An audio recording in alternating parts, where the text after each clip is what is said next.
This is the Amateur Junior Welterweight Championship between that man, Danny Steele, and Ming Bopouha. Let's go to the center of the ring now in Jimmy Lennon Jr. Action as we present the WKA United States Amateur Junior Welterweight title. And this bout features two amateur fighters in the Junior Welterweight division scheduled for 5 two-minute rounds of kickboxing coming your way.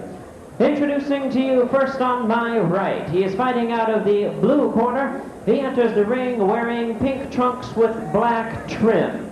Fighting out of and representing the Jet Center in Van Nuys, California. His weight this evening, 142 pounds with a fine record of 6 wins. Only 1 defeat, 4 wins by way of knockout. Welcome the current North American Junior Welterweight champion, Danny Hard as Steele. And that nickname certainly fits when you look at those biceps. And his opponent across the ring in this vacant United States Amateur title bout. He is fighting out of the red corner, entering the ring wearing solid blue trunks. Hailing from Phoenix, Arizona, his weight this evening, 141 pounds. His fine record, 7 wins, no losses, 6 wins by way of knockout. Welcome the undefeated Ming Bopouha. Training out of Phoenix, Arizona, living in Phoenix, Bopouha, originally from Thailand. Rounds of kickboxing coming your way.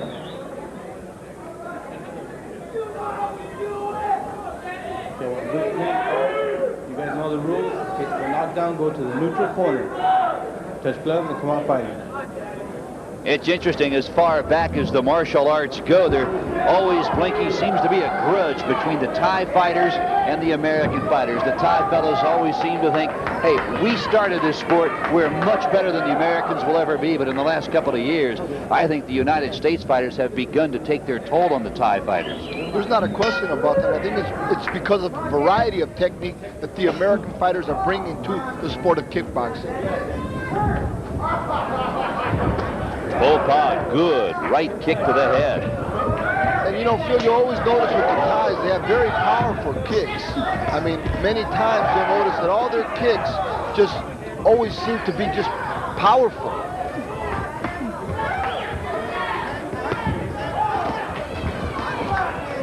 Steele continuing to press the action and walking right into those leg kicks by Bopouha.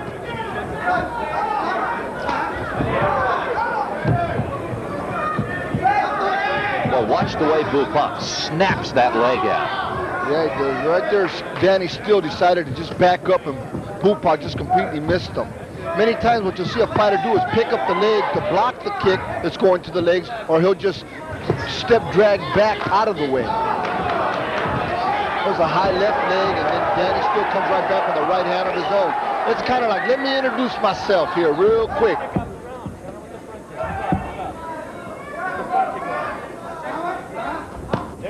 There was a block. He went to block it again. You notice when he picks that leg up, Phil, what he's doing is he's actually blocking the kick of Bopouha.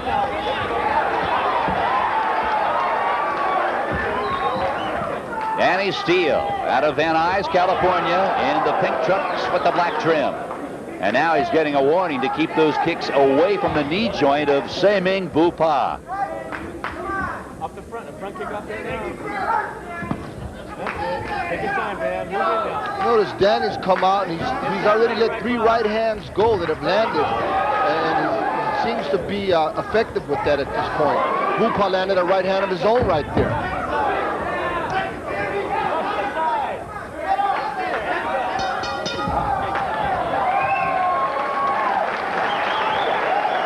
The end of round 1.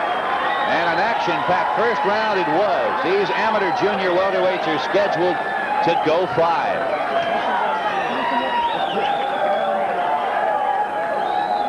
There's a left high kick right to the head of Danny Steele, backs him up, and then he comes right back punching. I'll tell you one thing, Blinky, about Danny Steele. That is no fat cat on his left arm. That is chiseled steel. So he likes to refer to himself to as Danny Steele. That's Jeff Mulvin, his corner man. And a good one he is. Yes, he is. He's the chief trainer there at Benny the Just Jet Center in Van Nuys, and he works with all the fighters from the amateurs all the way up through the pros. And Danny's quite a prospect, actually, coming out of the Jet Center's group of fighters. He's young, he's hungry, and he's a real busy little fighter.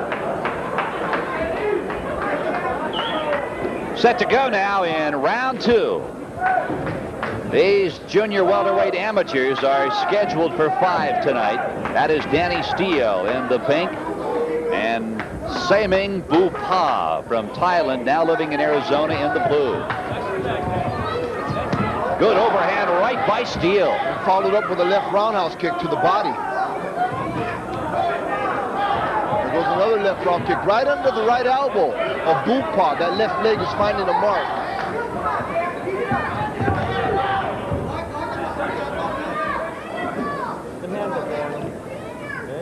What's the front kick now? Steele trying to front kick Bopouha to keep him off, which he did not do in round number 1. Yes, he is. He's kind of using that left leg like a jab. Yes. And the left leg can actually be used like a jab. You know, the viewing audience might be wondering why Danny still has protective footwear on his feet, and Bopouha chose not to wear anything on his feet. And the reason for that being is that in the state of California, foot gear is optional.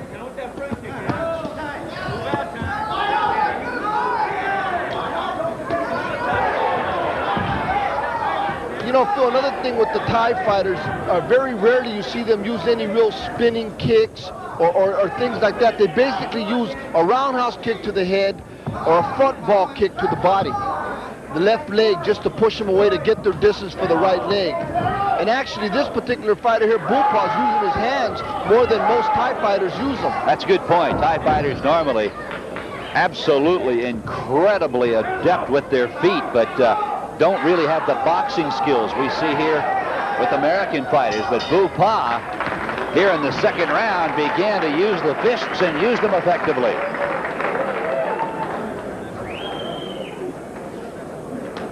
Here you got Steele coming right over the top with a right hand. 3 right hands in a row. I said that in the first round. He seems to be a little right hand happy. And I have to just assume that Jeff Moulton, his corner man, is telling him, hey, look it, you know, pick your shots. Don't just let them go.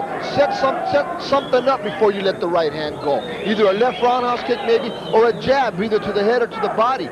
There you had Noel Fernandez speaking to his fighter. Noel's a good trainer out of the Arizona area. Noel Fernandez and his brother was a fighter. They called him baby face or baby lover or something. They used to come out and fight here in Southern California. And I'm sure he's the reason why Bopouha is now using his hands more.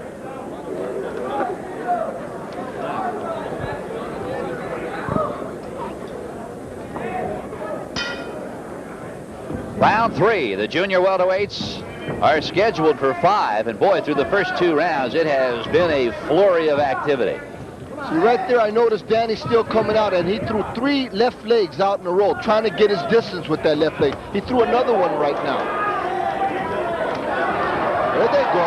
Here we go now. Bopouha trying to sweep Steele, does it again and drops him. Was it a slip? They're going to call it a slip. Oh, that's surprising. Actually, his glove didn't hit the ground, Phil, and unless the glove hits the ground, his rear end actually touched the bottom rope, but his gloves did not touch the ground. Therefore, in the state of California, that is not considered a legal knockdown. Good low kick, another good low kick. And what the viewing audience needs to know is that, you know, when you cut a tree down, you cut it down low. So when you're catching that thigh muscle, and you know the shin paw is actually landing with his shin. And so, you know, it just creates a tremendous pain to the legs. It slows down the fighter. Good right hand by Steele, bounces off the forehead of Bopouha. I'll tell you, this fight is real close, Phil, from what I can see, unofficially, of course. I have this fight even at this stage, and both fighters are just, you know, right going for it. There's a spinning back kick by Danny Steele. Now he's starting to use a little more of the technique that I was telling you that the American fighters have in their arsenal. Both trading jabs there. There, Danny Steele caught the second one. The one before that landed right flush on the thigh, and then the second one, he picked up his knee and caught it.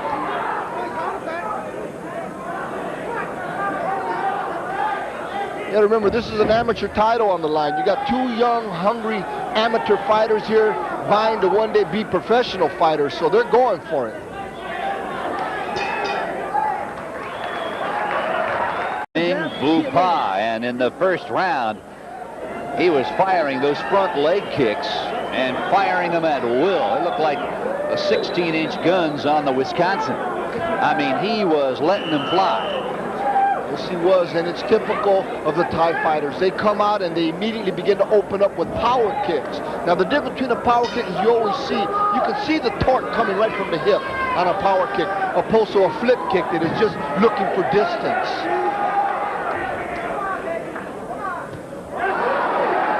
Spinning back fists on the shoulder of Bopouha.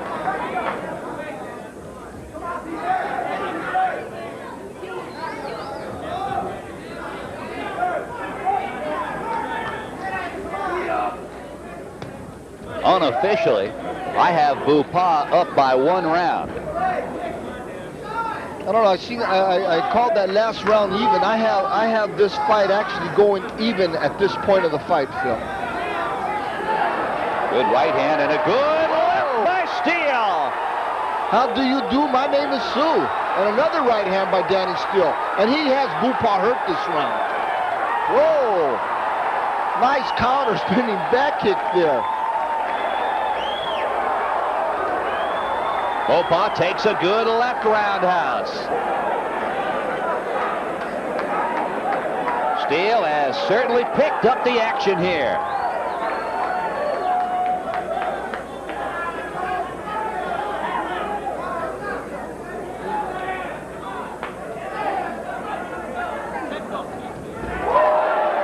There's that overhand right again, Phil. And I don't know if Bopouha has completely shaken off the effects of the initial time that he was hurt this round. He seems to be backing up, which he wasn't doing too much in the earlier rounds. Boy, Steele appears to have emptied his arsenal here in round 4 as he is just trying to survive. It sure does look that way, Phil. Final 10 seconds now of round 4.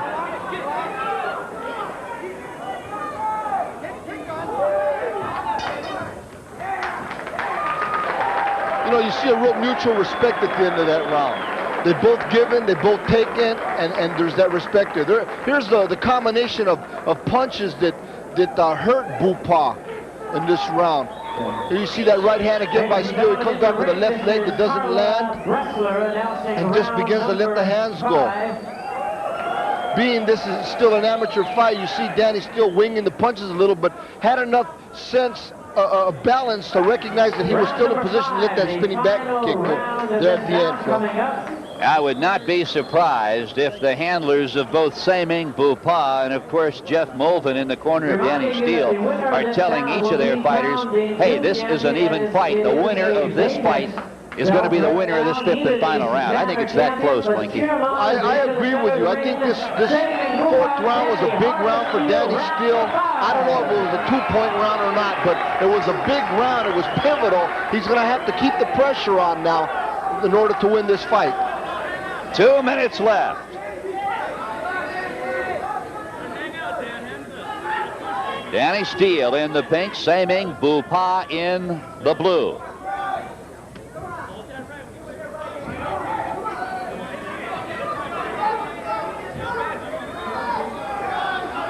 Steele plodding straight ahead, trying to find the opening.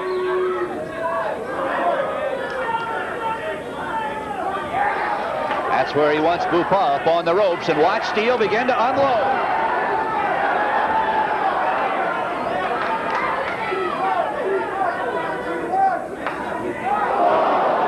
Right hand by Bopouha. Steele comes right back with a right hand of his own and a right leg by Bopouha. Bopouha looks like he's trying to land that right leg with power up high this round, and Danny Steele's going to have to be real careful about that.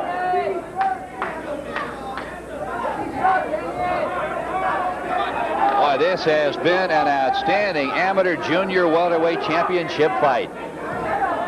5th and final round.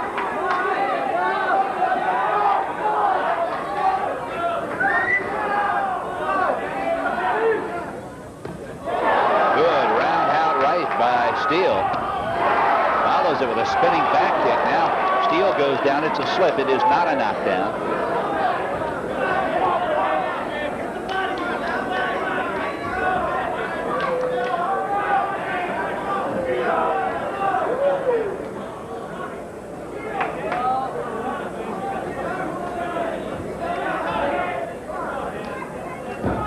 Seconds left now in this fight. Now's the time to let it all hang out. You want to catch the judge's eye on something like that. That's it. Here we have a slow-mo of an overhand right thrown by Bopouha. Danny comes with a right hand, and then Bopouha comes with a right uppercut. Well, fans, after 5 rounds of kickboxing, we have a split decision. Here are the score totals. Judge at ringside, David Menifee scores about 48-47, say Ming Bopouha.